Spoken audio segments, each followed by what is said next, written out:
¿realmente resucitó Jesús? Ahora, la semana pasada, ¿a qué respondimos? ¿Realmente murió Jesús? Hoy vamos a ver, ¿realmente resucitó Jesús? Y miren, el cristianismo no se sostiene solo en enseñanzas morales o principios espirituales. Se sostiene en el evento histórico que cambió la historia en dos: la resurrección de Jesús. La primera carta a los Corintios, capítulo 15, versículo 14, dicen lo siguiente: y si Cristo no resucitó, vana es entonces nuestra predicación, vana es también vuestra fe. Sin la resurrección, el evangelio no tiene poder. Sin la resurrección, la cruz pierde su significado. Sin la resurrección, la fe cristiana no tendría fundamento. En pocas palabras, si Jesús no resucitó, tú y yo estamos aquí en vano. Si Jesús no resucitó, tú y yo estudiamos la palabra en vano. Si Jesús no resucitó, el tratar de ser personas moralmente correctas es un trabajo y un esfuerzo que hacemos en vano. Primera carta de Corintios, capítulo 15, versículo 17, dice lo siguiente: y si Cristo no resucitó, vuestra fe es vana, aún estáis en vuestros pecados. Miren, la resurrección es la evidencia de que Jesús llega a ser quien dijo que fue. ¿Qué quiero decirte con esto? Todo lo que Jesús enseñó, si Jesús no resucitó, todo lo que Jesús enseñó pasa a ser una simple mentira o una muy buena idea que alguien trató de plantear. Pero si Jesús resucitó, la resurrección avala que todo lo que Jesús dijo era real y verdadero. Y miren, la semana pasada vimos que tanto historiadores como los testigos oculares y investigadores que tuvo la Biblia concluyeron en algo: Jesús murió. Lo vimos, ¿no? Y que médicamente también había evidencia de que Jesús no pudo haber sobrevivido a tal castigo. Ahora, hoy en día, o el tema que vamos a ver hoy, tanto los evangelios como los historiadores y las personas o personajes que aparecen en la historia están de acuerdo en algo: la tumba está vacía. ¿La tumba está qué? Vacía. La semana pasada vimos que la historia y la Biblia nos decían sí murió. Hoy vamos a ver que la Biblia y los testigos que hay nos van a decir: la tumba estaba vacía. Pero dile de tu lado: pero el hecho de que la tumba estuviera vacía no es evidencia de que Jesús haya resucitado. Miren, los 4 evangelios coinciden en algo muy fundamental: la tumba donde Jesús fue sepultado estaba vacía. Vamos al primero, Mateo 28:6. Vean lo que dice: no está aquí, pues ha resucitado, como dijo, venid, ved el lugar donde fue puesto el Señor. Entonces, ¿qué le dijo el ángel aquí a ellos cuando iban para allá? A los discípulos: Él no está aquí. ¿Cómo estaba la tumba? Vacía. Ahora vamos a Marcos 16:6. Mas Él les dijo: no os asustéis, buscáis a Jesús Nazareno, el que fue crucificado y ha resucitado, no está aquí. ¿Cómo ahora Marcos cómo describe que estaba la tumba? Vacía. Y vean esto, y dice: mirad el lugar donde le pusieron. Si el cuerpo hubiera estado en la tumba, los enemigos del cristianismo simplemente lo habrían mostrado públicamente. Recuerden que una de las cosas que los judíos acusaban a Jesús era de ser un charlatán. ¿Se recuerdan? Que era lo que decían los maestros de la ley. Entonces, una de las enseñanzas más fuertes que Jesús dijo era que Él iba a resucitar al tercer día. ¿Cómo creen que estaban los opositores de Jesús en esos días? Alerta. ¿Cómo estaban, hermana Xochitl? Alerta. Entonces estaban esperando decir que pasen los 3 días, vamos a la tumba, hasta sacamos el cuerpo para que vean que el que había muerto no resucitó como había enseñado. O sea, era tan fácil haber desmentido la resurrección desde el comienzo, porque prácticamente todos los enemigos religiosos que había en esos momentos que Jesús tenía, ¿qué crees que estaban buscando? Ver su cuerpo muerto. Primero buscaron su muerte y después que no resucitara, como una de sus más grandes enseñanzas lo decía. Entonces, decir que el cuerpo de Jesús hubiese estado en la tumba hubiera sido algo tan fácil y sencillo para los opositores. Es como cuando tú dices, mañana va a llover, no laves. Y resulta que a quien le dijiste empieza a lavar, y cuando empiezas a ver que se pone nublado, ¿qué te dije? ¿Qué? ¿Sí o no? No nos viene así. Entonces imagínate cómo estaban los opositores, prácticamente observando la tumba para decir, se cumplieron los 3 días. ¿Y qué creen? El cuerpo de su maestro ahí estaba. Pero los evangelios, ¿qué dicen? La tumba estaba vacía. ¿Sabes por qué no lo pudieron hacer? Porque simple y sencillamente el cuerpo no estaba. Pero pregúntale de tu lado, entonces, ¿qué explicación hay para la tumba vacía? Que ustedes que a ver así, ¿qué se les viene a la mente? Si no resucitó, ¿qué se les vendría a la mente que pudieron haber hecho? Se lo llevaron, dice la hermana Lupita. ¿Qué otra cosa? Lo escondieron. ¿Dónde está? ¿Qué pasó entonces con el cuerpo? Porque la tumba estaba vacía. Y miren, las mujeres fueron las primeras testigos de la tumba vacía. Qué privilegio, ¿eh? Miren, yo no sé ustedes, pero hoy en día se escucha mucho el rumor que la iglesia es machista, que la iglesia hace a un lado a las mujeres, pero la realidad es que cuando tú ves el cristianismo, si alguien las consideró, si alguien las dignificó, si alguien les dio una posición dentro de una función, por decirlo así, religiosa, eclesiástica, ¿quién creen que fue? Fue Jesús. Ya que sus discípulos después hayan tomado decisiones muy diferentes, bueno, es una cuestión ya personal, pero en el caso de Jesús, Jesús siempre dignificó a la mujer. Pero este punto ya lo vimos. Como un buen historiador, en ese entonces, miren, el detalle importante aquí es que en ese entonces, en el primer siglo, el testimonio de una mujer no era considerado válido para los romanos. O sea, si había un juicio que era implementado por los romanos, si una mujer iba y decía, yo vi que sí fue él el que lo robó, ¿qué crees? Aunque haya sido, ¿verdad? Porque para los romanos la mujer era de bajo valor. Ahora, como historiador, en este caso de los evangelios, ya lo vimos. ¿Por qué Mateo, Marcos, Lucas y Juan escribirían que fueron mujeres las que presenciaron primeramente la tumba vacía? Otra vez, ahora vamos a esto. Esto, como un buen historiador o como un buen novelista, en el lugar que estabas escribiendo, era algo que perjudicaría de gran manera tu historia. No nos vayamos tan lejos. Miren, ¿cómo somos nosotros? Ay, de mis hermanos nadie quiere a mi mamá. ¿Sí o no? Siempre el que lo cuenta, ¿qué dice? ¿Qué dice siempre el que lo cuenta? Yo sí la quiero, yo sí la cuido, yo sí la llevo. Y si le preguntas a uno por uno de todos los hermanos, ¿qué crees que van a decir? Porque uno siempre busca dejar las mejores versiones de la historia. Uno nunca busca quedar mal. Ay, no, pobrecita de mi mamá, todos mis hermanos la cuidan, menos yo. Yo soy el más malo, es más, hasta que le dan, yo hasta se lo quito. Nadie dice eso. ¿Sí o no? En el matrimonio, ay, no, es que mi esposa, pastor, viera de conocerla. Y nunca ves un esposo que diga, sí, es que mire, yo soy malo y hago esto. No, porque siempre en las historias que tratamos de hacer,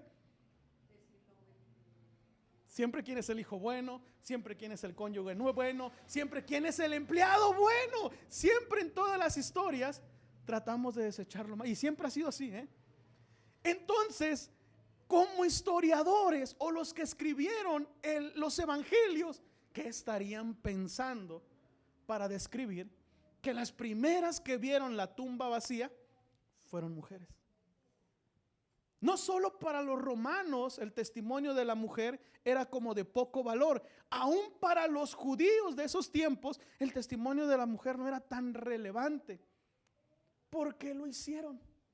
Vamos a ver qué escribieron. Lucas 24 del 10 dice: era María Magdalena, ¿era qué? Digan conmigo, mujer. Juana, ¿qué era? Mujer. Y María, la madre de Jacob, ¿qué era? Mujer.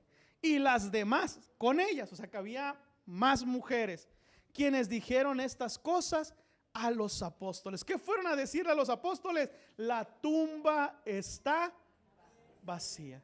Miren, cualquier judío de esos tiempos, lo dijo una mujer, es mentira. Lo dijo una mujer, son bien chismosas. De seguro el cuerpo sí estaba ahí, pero como son mujeres, no es confiable y no es creíble. Ahora yo te pregunto otra vez esto a ti. Imagínate a Mateo, Marcos, Lucas y Juan tratar de hacer todo su esfuerzo para escribir unas cartas o unas historias que hagan ver a Jesús como el Salvador, como el Redentor del mundo. ¿Sabes qué?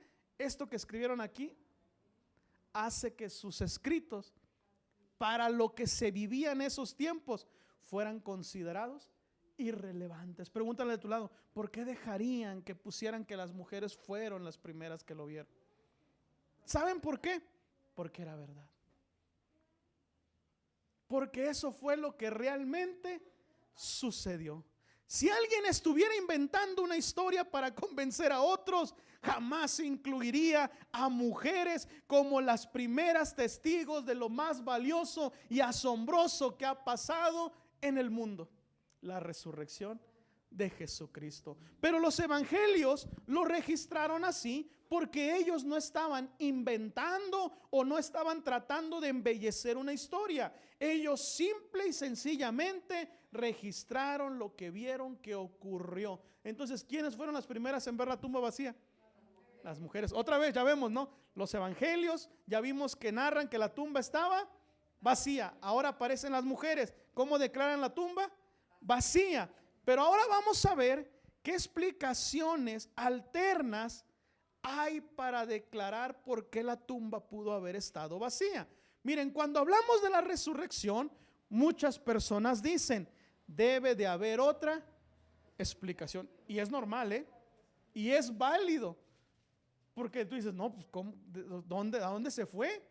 Si aquí yo vi cómo lo golpearon, yo vi cómo murió, yo vi que aquí lo enterraron, yo vi que le pusieron una piedra enorme, yo vi que estaba custodiado por guardias. ¿Dónde fue a parar ese cuerpo? Miren, y esto es normal. Si alguien afirma que un hombre murió y después volvió a vivir, es normal que la gente quiera explicaciones. Y miren, la primera teoría que se corre es la teoría del robo del cuerpo. ¿Qué se lo qué?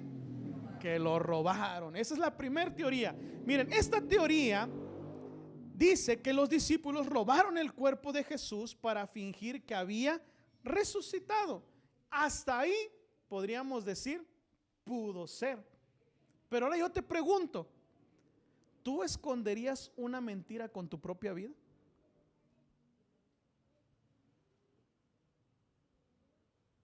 ¿Tú esconderías una mentira con tu propia vida?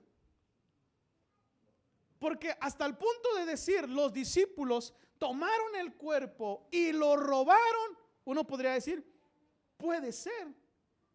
Pero una vez que esos discípulos robaron el cuerpo, ¿tú dejarías que te matara por una mentira? Porque quiero decirte esto, el cristianismo primitivo o del que estamos hablando aquí no tenía privilegios, No era como que me voy a hacer cristiano y voy a estar bien. No, ser cristiano era atenderse a la persecución que estaban pasando en ese momento. Mataron a tu líder, mataron al principal del cristianismo. ¿Qué iban a empezar a hacer ahora? Una persecución. Ahora yo te vuelvo a decir esto. ¿Tú robarías algo? ¿O tú mentirías para encubrir algo que no es verdad y después estarías dispuesto a morir sabiendo que eso era mentira? Y aquí las cosas dicen, no. ¿Pero por qué? Miren, Mateo 28, 2 al 13 dice, y reunidos con los ancianos y habiendo consejo, dieron mucho dinero a los soldados. Estos eran los líderes religiosos. ¿Se recuerdan cómo dijimos que estaban los líderes religiosos? A la expectativa. Ellos se enteraron de que la tumba estaba ¿qué? Vacía. Y vean lo que fueron a hacer después de que se enteraron de eso. Y reunidos con los ancianos y habiendo consejo, dieron mucho dinero a los soldados, diciendo, decid vosotros, sus discípulos vinieron en la noche y lo hurtaron estando nosotros dormidos. Mira, entonces ellos se dieron cuenta que la tumba cómo estaba. Y en lugar de decir qué pasó, dijeron, acuérdense que Jesús era políticamente o religiosamente era contrario a ellos, era su competencia. ¿Qué dijeron? No, pues pagar a los guardias, para que los guardias ¿qué? Mientan. Ahorita vamos a ir viendo todo esto, miren. Pero esta teoría tiene varios problemas y el primer problema es este: los discípulos estaban llenos de miedo. ¿Cómo estaban los discípulos después de que Jesús murió? O sea, ¿tú crees que tenían ganas de ir a rescatar el cuerpo? Los relatos bíblicos dicen que se fueron a esconder. Ahí el primer problema, o sea, valentía para ir y rescatar el cuerpo no había. Ganas, menos. Ahora imagínate, ellos vieron la crucifixión. Ellos vieron toda la vía dolorosa que Jesús tuvo que pasar. ¿Cómo crees que estaban? Ah, ya murió. Ahora sí, la siguiente parte del plan. No, miren, los evangelios mismos dicen que después de la crucifixión ellos estaban llenos de miedo y no estaban listos para hacer una gran conspiración. Juan 20:19 dice, cuando llegó la noche de aquel día, ¿qué día? El día que Jesús murió, el primero de la semana, estando las puertas cerradas, perdón, aquí ya es cuando había resucitado, el primer día de la semana, estando las puertas cerradas en el lugar donde los discípulos estaban reunidos, ¿qué dice ahí? Por miedo de los judíos. Vino Jesús y puesto en medio les dijo, paz a vosotros. Miren, ya habían pasado 3 días, ¿y cómo estaban? Imagínate cómo estuvieron los días anteriores a eso. Entonces ya aquí está el primer problema. Este texto nos deja ver que los discípulos no tenían un comportamiento de estar planeando robar el cuerpo, custodiado por soldados romanos. Ahora, ¿qué implica que los soldados estuvieran ahí? Ellos no solamente iban a cometer un delito contra el pueblo judío o las autoridades judías. Ellos, si robaban el cuerpo, iban a cometer un delito ante la autoridad romana. ¿Y qué le pasó a Jesús? Entonces ahora imagínate a ellos que los hubieran visto ahí tratando de abrir la tumba. Entonces vean, otro problema es, había guardias romanos. Es decir, la tumba no estaba sola. Dicen, los líderes religiosos, miren, los mismos líderes religiosos dijeron esto. Mateo 27, 65 al 66. Y Pilato les dijo, ahí tenés una guardia. Id a asegurarlo como sabéis. Esto es importante. ¿Qué dijo Pilato? Ahí tenéis una guardia. Ojo acá, no envió a cualquier tipo de soldados. Aquí dice, asegurarlo como ustedes saben. La guardia normalmente estaba compuesta por 4 soldados que se les conocía. Cuando los soldados romanos tenían que cuidar algo, a este tipo de soldados se les conocía como relojes y tenían que hacer un intercambio aproximadamente cada 4 horas. Cada 4 horas tenían que estar haciendo un intercambio. Solo los guardias de acá de Latinoamérica están muy raros, que les dan trabajos de 24 horas, no, luego el guardia anda bien dormido y todo, pero vean ellos cómo estratégicamente tenían todo bien. Cada 4 horas tenían que haber un relevo para que lo que estuvieran cuidando pues estuviera muy bien protegido. Y dice el 66, entonces ellos fueron y aseguraron el sepulcro. En pocas palabras, ¿dónde se pusieron? En la puerta. Ahí estaban, donde empezaba, sellando la piedra y poniendo la guardia. O sea, ya aquí aparece otro. Imagínate esto, temerosos. Y con soldados ahí, ¿tú crees que tenían ganas de ir a decir, oye, pues vamos a robarnos el cuerpo? Para empezar, no hubiese sido fácil. Quitar el sello porque le ponían el sello romano. No hubiese sido, ¿qué? Fácil. Imagínate tener que pelear, angustiados, preocupados. Otro problema es que los discípulos sufrieron por su testimonio, que es lo que les decía. ¿Cómo es posible, o al menos te lo pregunto a ti, estarías dispuesto a morir por algo que tú mismo sabes que es una mentira? Porque si ellos hubiesen robado el cuerpo, ellos en ese instante se dan cuenta que todo lo que Jesús dijo era ¿qué? Y a pesar de eso, ¿tú hubieses dado tu vida? Si uno le deja hablar al otro, nada más cuando desconfía de él. Ahora imagínate decir, oye, todo lo que me enseñó, y según se iba a levantar y lo vimos ahí en la tumba, acostado. Pero ¿qué crees que hicieron?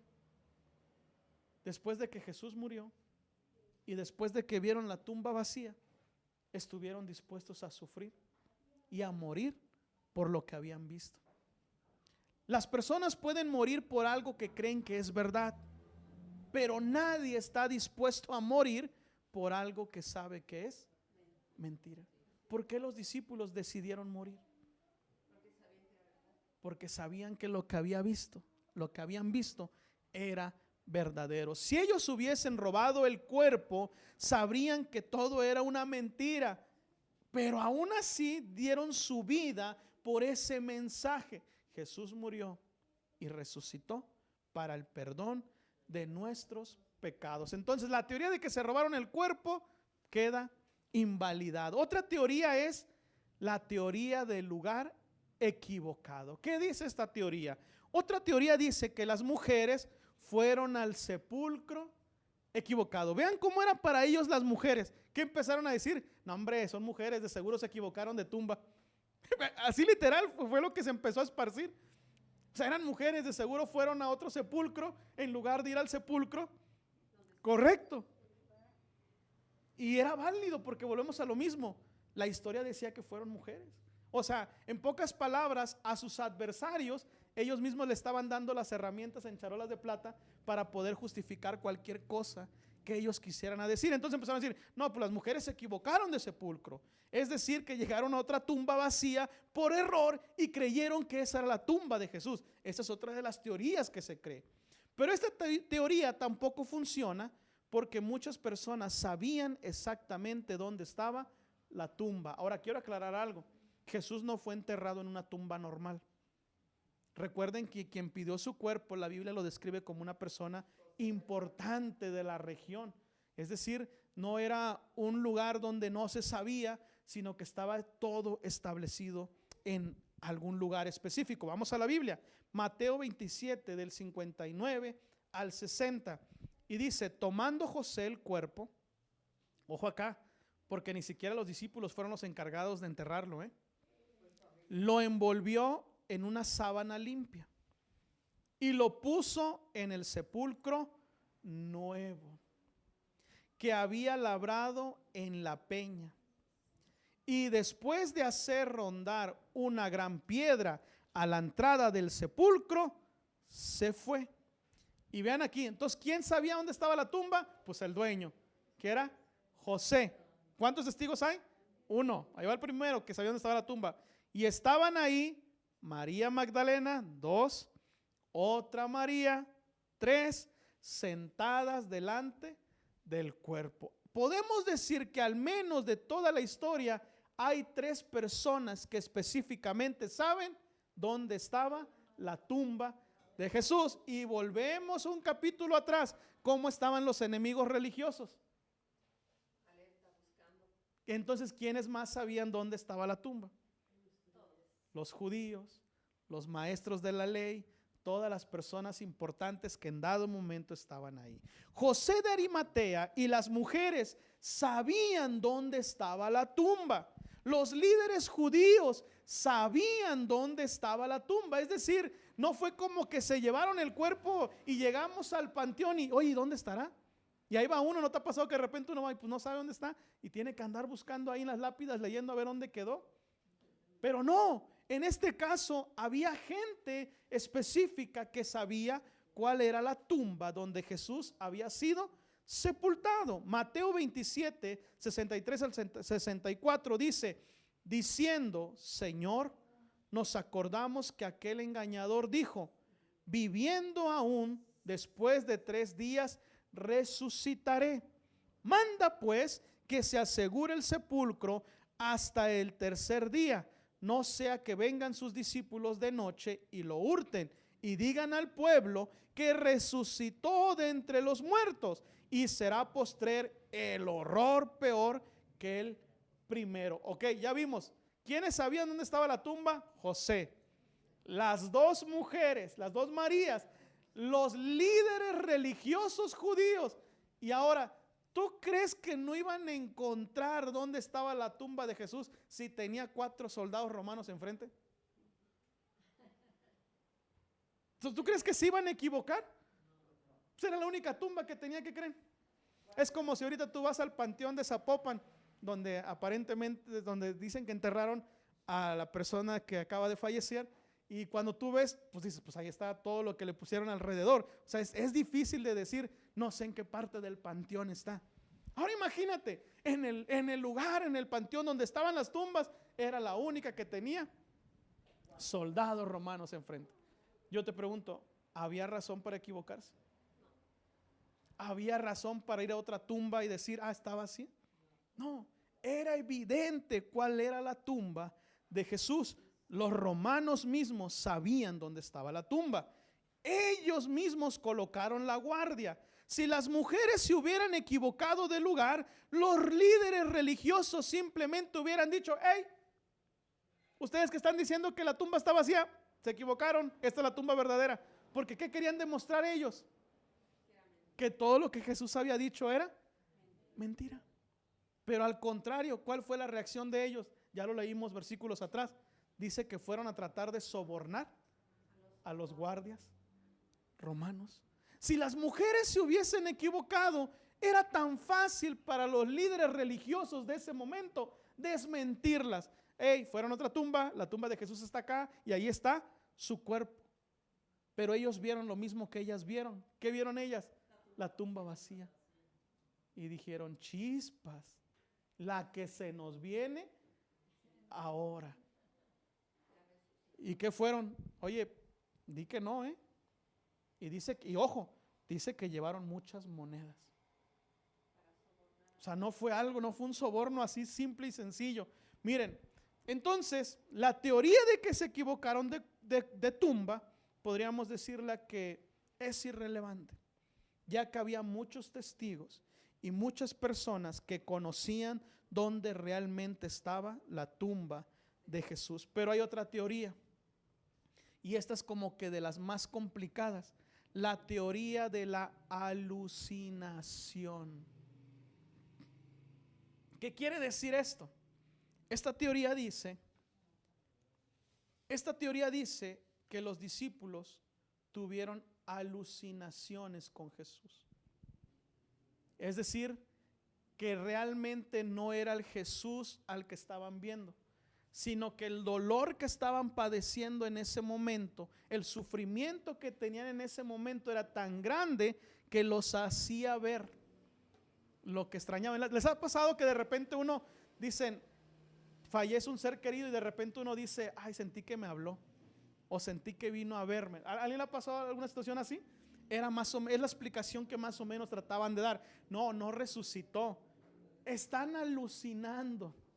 Es tanto su dolor y su sufrimiento que se están imaginando la voz, que se están imaginando su silueta, que se lo están imaginando a él. Esta es la otra teoría para decir por qué la tumba estaba vacía. Y miren, pero esta teoría también tiene problemas. Las alucinaciones tienen características muy claras. Y miren, el problema número 1 es las alucinaciones son individuales. O sea, si en dado caso hubiese pasado esto, ¿son qué? Individuales. individuales. Es decir, si alguien tuvo esta experiencia, fue solamente personal. Ocurren en la mente de una persona y no son experiencias compartidas por grupos grandes. Es decir, no es como que todos vamos a tener la misma alucinación, sino que va a ser ¿qué? Diferente. Y ahorita vamos a ir viendo. El problema número 2 es las alucinaciones no ocurren en diferentes momentos y en diferentes lugares. ¿Por qué esto es importante? Porque a Jesús resucitado lo vieron en diferentes lugares, en diferentes horas, o sea, en pocas palabras, lo vieron en diferentes momentos. Y ni modo que Pedro haya tenido la alucinación a la mediodía, María y Marta la hayan tenido a las 7 de la mañana y los otros amigos de Jesús la hayan tenido a las 9 de la noche. Podríamos decir que sería algo sorprendente si así hubiese pasado, pero la misma alucinación no puede ocurrir en momentos y tiempos diferentes, menos grupales. Pero Jesús fue visto en muchas ocasiones diferentes después de haber resucitado. Hechos 1:3, vean lo que dice: a quienes también después de haber padecido se presentó vivo con muchas pruebas indubitables, apareciéndoseles durante 40 días y hablando acerca del reino de Dios. Entonces, después de que la tumba quedó vacía, ¿cuántos días Jesús estuvo presentando delante de gente? 40 días. Y vean, y dice que la vieron muchas personas. Otra vez, ni modo que a uno le pasaba la alucinación a una hora, otro a otra hora, una hoy, otro a la otra semana. No, todos experimentaron y vieron al mismo Jesús resucitado. Jesús fue visto por muchas personas. Primera de Corintios 15:6, vean lo que dice: después apareció a más de 500 hermanos a la vez. ¿Cuántos vieron a Jesús?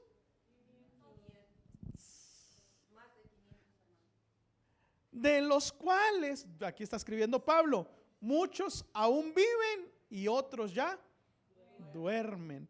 Miren, es imposible que más de 500 personas tengan la misma alucinación al mismo tiempo. Miren, ahorita hay muchas drogas que usan como terapia precisamente para tener alucinaciones con cuestiones que no dejamos en paz en nuestra vida. Y la mayoría de ese tipo de proyectos, por decirle así, muchas veces la gente va grupalmente, pero cada quien experimenta una alucinación diferente. ¿Qué quiere decir esto? Que ni aun siendo intencionales en reunir a un grupo y consumir un tipo de hierba para alucinar y tratar de arreglar cosas de tu pasado, se tiene la misma alucinación. Más de 500 personas vieron a la misma persona. Entonces, la teoría de la alucinación aquí queda hecha a un lado, porque es imposible que más de 500 personas durante 40 días pudiesen haber tenido el mismo problema, la misma alucinación. Cuando analizamos todas las teorías alternativas, vemos que ninguna logra explicar todos los hechos. Entonces, pregúntale al de tu lado, ¿por qué estaba vacía la tumba? ¿Por qué estaba vacía la tumba? Miren, la tumba vacía, las apariciones de Jesús, la transformación de los discípulos, el nacimiento del cristianismo. Por eso muchos historiadores llegan a esta conclusión. La explicación más coherente para la tumba vacía sigue siendo esta: resucitó. Cuando uno ve, dice, ¿por qué la tumba pudo estar vacía? Si no hubo manera que la robaban, si no hubo manera que alucinaran, si no hubo manera que no supieran dónde estaba la tumba, la respuesta más coherente es: la tumba estaba vacía porque Jesús ya había resucitado. Y miren, y aquí pasa algo importante. ¿Qué pasa con la resurrección de Jesús? La resurrección de Jesús transformó a los discípulos. Miren, antes de la resurrección, los discípulos estaban llenos de miedo. ¿Cómo estaban? Llenos de miedo. Juan 20:19 lo dice. Cuando llegó la noche de aquel mismo día, el primero de la semana, estando las puertas cerradas. ¿Por qué creen que tenían las puertas cerradas? El lugar donde los discípulos estaban reunidos por miedo de los judíos. Imagínate, pasó un problemón. ¿Sabes qué es lo primero cuando pasa un problema así? ¿Qué es lo primero que pasa por la mente de alguien? Huye. Huye, vete, huye. Pero algo pasó en ellos que en lugar de huir, vean cómo se escondieron. Vean, dicen que estaban en la casa escondidos.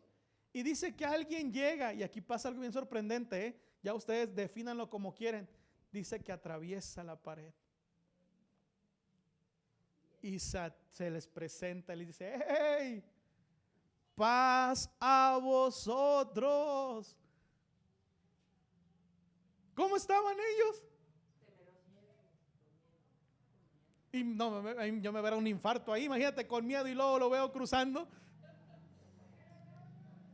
Y dice que cruza y su primera expresión fue: paz a vosotros. En pocas palabras dijo: hey, todo está bien.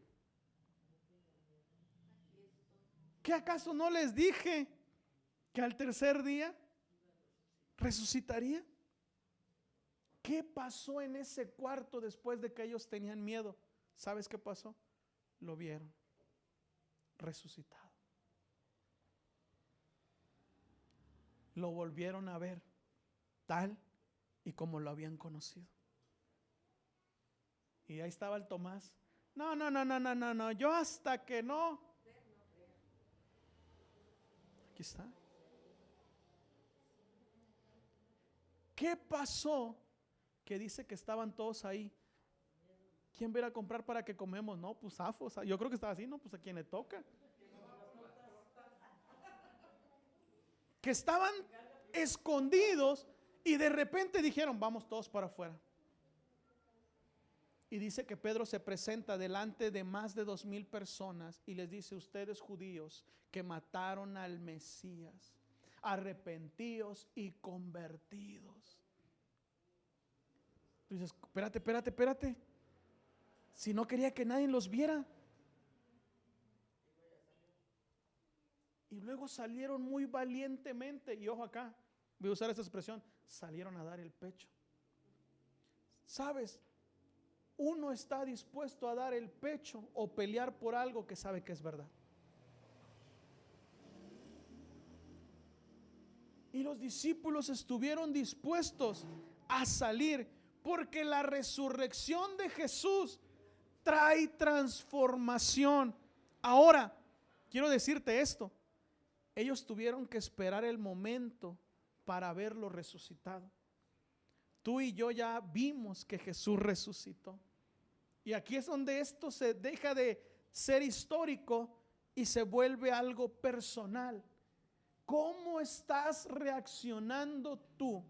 ¿O cómo estás respondiendo tú a la resurrección de Jesús?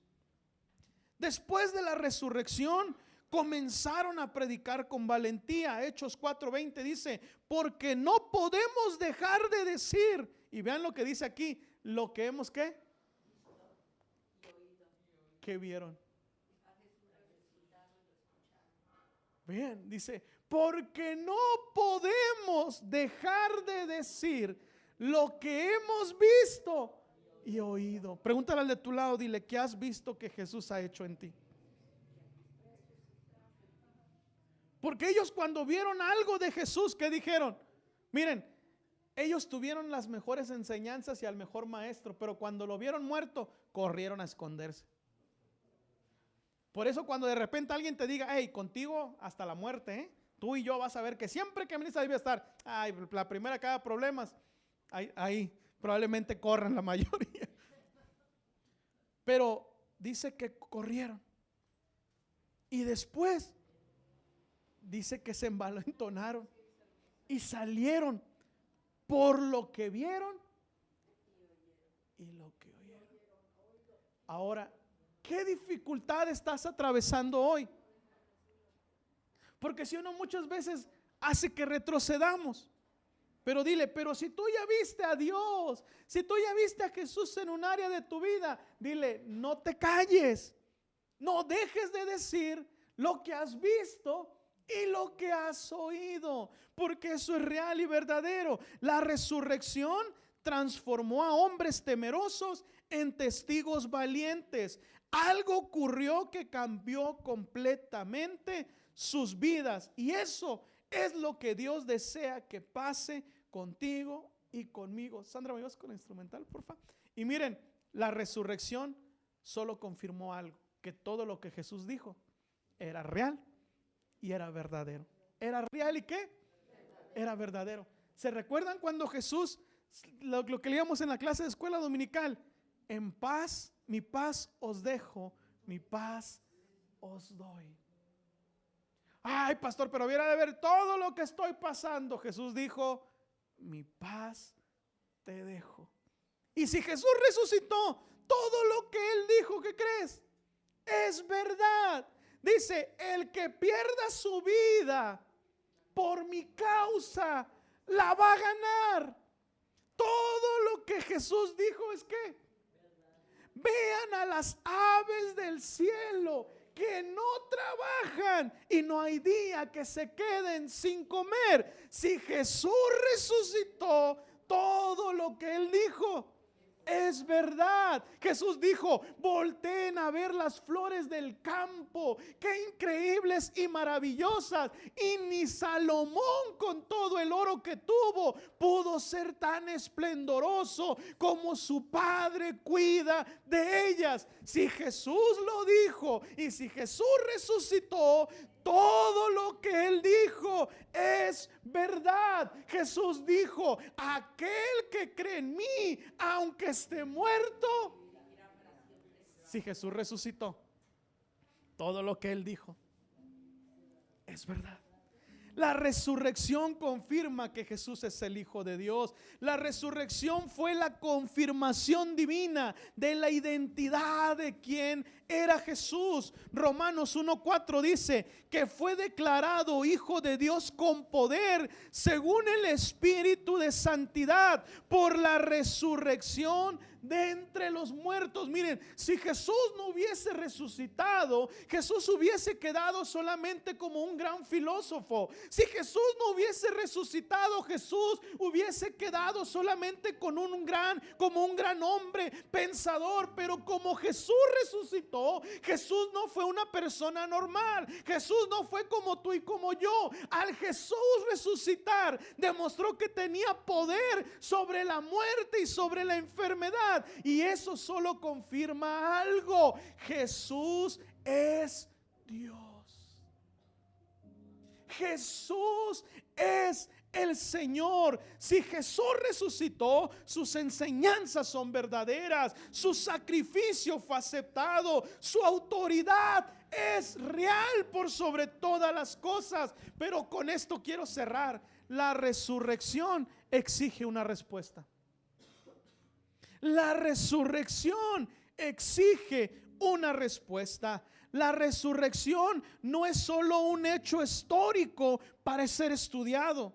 Es una gran verdad que exige una decisión. Romanos 10:9 dice que si confesares con tu boca que Jesús es el Señor y creyeres en tu corazón que Dios le levantó de entre los muertos, serás salvos. La fe cristiana no es solo conocimiento, es una respuesta a Cristo resucitado. El cristianismo existe por algo extraordinario que ocurrió hace más de 2000 años. Jesús murió, fue sepultado, pero al tercer día la tumba quedó vacía. Jesús resucitó. Juan 11:25 lo dice así: le dijo Jesús, yo soy la resurrección y la vida.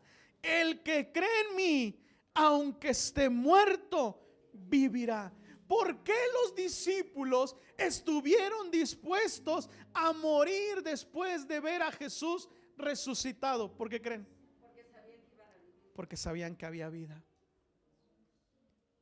Ahora imagínate, ellos lo vieron cómo fue perseguido, ellos lo vieron cómo fue torturado, ellos lo vieron cómo fue asesinado. Pero ¿qué crees? Lo más grandioso y maravilloso, ellos lo vieron cómo se levantó. Ellos lo vieron caminar entre ellos, ellos lo vieron comer con ellos, ellos lo vieron y lo disfrutaron 40 días más. ¿Qué dijeron? Nuestra respuesta a la resurrección de nuestro Señor es dar nuestra vida por Él.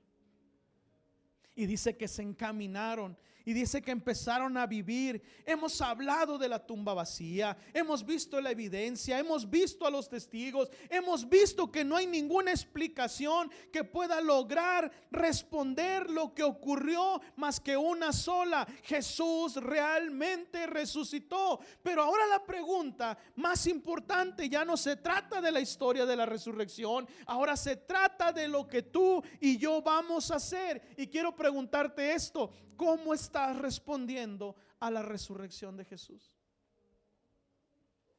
Él resucitó. ¿Cómo estás respondiendo? Cuando los discípulos vieron la tumba vacía, su vida cambió para siempre. No volvieron a ser igual. ¿Sabes? Habemos muchos que seguimos viviendo como si Jesús no hubiese resucitado. Habemos muchos que nos seguimos comportando como si Jesús, su historia fuera una simple historia. Pero Jesús resucitó.